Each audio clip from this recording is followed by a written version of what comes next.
Welcome back to Outdoors with Larry Ray on ESPN 790 AM, brought to you proudly by the Tennessee Wildlife and Resources Agency. Hey, good Saturday morning. Welcome back to Outdoors with Larry Ray on this Saturday, June the 19th. And appreciate Ron Wong sitting in with him this morning before he takes off and fishes some today. I'm sure he will be. But absolutely. I'm going to go in early this morning. Yeah. In the first couple hours, I'm going to go out and try to catch some brim for the kids at the Bass Pro Shop on Macon Road. All right. They've got a fishing pond set up.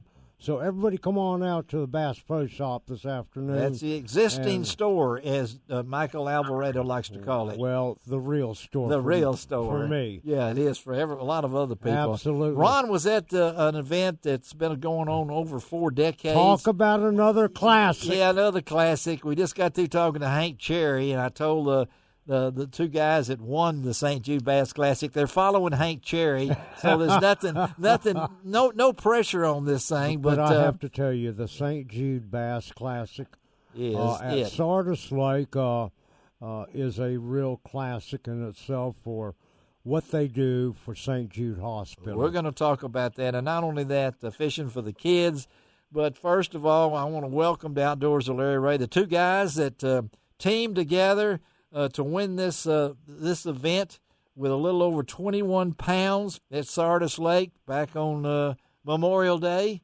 That's Sunday, May the 30th, if I'm not mistaken, if I got that all right. Huh? That's correct. That's close. All right, let's talk to Jimmy Garrison of Coldwater, Mississippi, and Andy Barton of Oakland, Mississippi. And we've also got on the line with us, and we'll get with them, is the tournament director, Steve Cook, and, of course, our good friend Gary Conklin from Fishing for the Kids. But let's talk to Jimmy and Andy first about this thing. And, Jimmy, I'll go to you because I recognize your voice easier than I do Andy. Y'all don't fool me by talking about telling me you're somebody else. But talk about it, Jimmy, about you and Andy. Have y'all been fishing together for a while? Yes, sir. Thank you for having us this morning. Andy and I have been fishing together since about 12 years. Okay. I think, but we've been best friends since 5th grade. So really? Okay. Tournament fishing for about 12 years. Okay. Well, that means, what that does is you guys know each other and know how you do everything, and that really makes for a winning team. Well, that's what I want to ask. And so, Andy, you just heard y'all guys been fishing for 12 years together. This tournament is special. So talk about winning the St. Jude Classic. What does it mean to you, Andy? Well, it means a whole lot. We've tried for several years to win it, and it's a fun tournament. We enjoy doing it every year. They put on a great tournament, and turnout's always good. We've been, third before, and I think sixth before, or seventh, but we finally broke through and won one. And Jimmy, a little over 21 pounds, you smoked the field, really. I mean, blew the field away. Yeah, you blew the field away. By so over 3 pounds. Yeah, so talk about that. Your tactics, and you were at the right spot at the right time. So talk about what you guys did to win this thing. Well, I can tell you, it was really unexpected. We didn't have high expectations going into it. We've had a really good year so far, so we've had some momentum. But we had a couple of short practices, and we weren't able to catch any fish. We did have one break off Saturday morning before registration, so that happens. That was the area that we were trying to get to. That morning it was a little bit rough, and we worked our way up the lake. And when we finally got to that area, we started fishing, and we got a couple in the boat, and then the water muddied up, and we turned around and went the other way. And Andy made a pretty good observation that everybody that was in there was fishing a little bit deeper, and we went as shallow as we could, and there was still the pattern that we found was basically on cypress trees. Okay. Fishing the points of cypress trees, they were on the outside, the furthest one out. And you were using what? We were in practice. He broke off on a Texas rig, but our fishing style, we really like to cover a lot of water, so we were throwing moving baits, spinner baits, chatter baits. There you go. Right. Yeah, and I know who's in the front of the boat. We take turns. There you go. Boat. Yeah, that's a friend right there. So who caught the big fish? I think it was me this time. Okay. But that was usually the one that brings in the big on one. the crankbait. What'd you say, Andy? That was the last fish, last cast of the day. He caught the 480 on a crankbait. Right before we came in, we stopped at another spot. Come on. Come on. I was putting my life jacket on and come on. Right, last cast. And it hits. It wouldn't have mattered, I don't think, but it's still though. That's had it over 19, but I mean, it put us over 21. Okay, now I know that this event is so special, Steve. You've been involved in this, and you got some other organizations that I know. What does this tournament mean to Steve Cook? Well, it means a lot. I've been associated with this tournament since 2009. And last July, we took the whole thing over. So and we you've have volunteered for that classic, me and my wife, since 2009. And you've got other things too, right, Steve? You do some other things that you're trying to raise money for St. Jude. Yes, we attend events around all year long. Boat shows, RV shows, flea markets, and last July we also started the St. Jude Bass Trail Tournament, which is growing leaps and bounds. Well, that's what we want. One of you guys is somebody's rolling on the road. Yeah, somebody is. Sounds like you're in an ATV. I don't know which one it is. It's probably Conklin. No, but there you go. Somebody is undoubtedly making a lot of noise. Someone's rolling around. Yeah, there's a background noise there, but that's part of radio. Gary, I know the fishing for the kids. Tell us what happened there this year.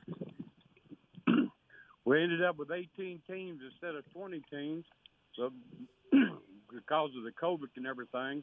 And we didn't get a mailing list from the previous year and everything, so it was kind of word of mouth. And then on the internet a little bit about having the tournament.